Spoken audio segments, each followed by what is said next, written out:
All right, so it's looking like November's general election will be a repeat of what we saw 4 years ago.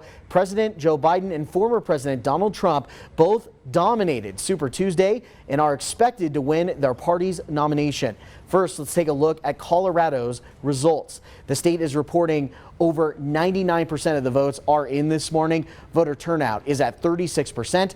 The former president won all but 7 counties in last night's primary, taking 63% of the Republican vote, with Nikki Haley only capturing 33% of the vote. Other candidates, Ron DeSantis, Chris Christie, and Vivek Ramaswamy, gained around 2% of the vote. Trump is expected to win the majority of our state's 37 delegates. All right, over on the Democratic side, incumbent President Joe Biden swept all 64 Colorado counties, capturing 84% of the vote. He will win all 72 of the state's delegates. All right, so what led to this? President Biden and former President Donald Trump having convincing wins on Super Tuesday. Our senior reporter Brett Forrest tracking all of this for us this morning. Brett?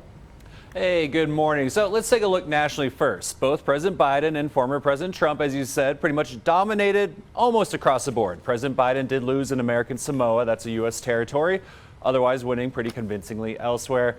And Donald Trump winning every state except Vermont, where Nikki Haley did have a somewhat surprising win, her second after Washington, D.C. But as we're learning this morning, she does appear to be dropping out of the race in about 2 hours now. So let's break down a little bit more of how Colorado shaped out in the voting. We're looking at the Democratic map right now. You can see it's the same color for every county. Biden did sweep the counties here. But then when you look at the Republican side, the purple counties you see, those are actually ones that Nikki Haley did win in our state. So it was not a clean sweep for Donald Trump here. We have Denver County, Boulder County, Summit, Pitkin, and some other more rural counties. But overall this morning, Trump and Biden do have more than half the delegates needed to clinch their nomination, though it appears all but a done deal. President Biden releasing a statement last night acknowledging voters nationwide, saying they're, quote, showing that they are ready to fight back against Donald Trump's extreme plan to take us backwards.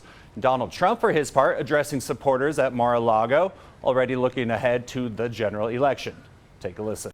Our cities are choking to death. Our states are dying. And frankly, our country is dying. And we're going to make America great again, greater than ever before.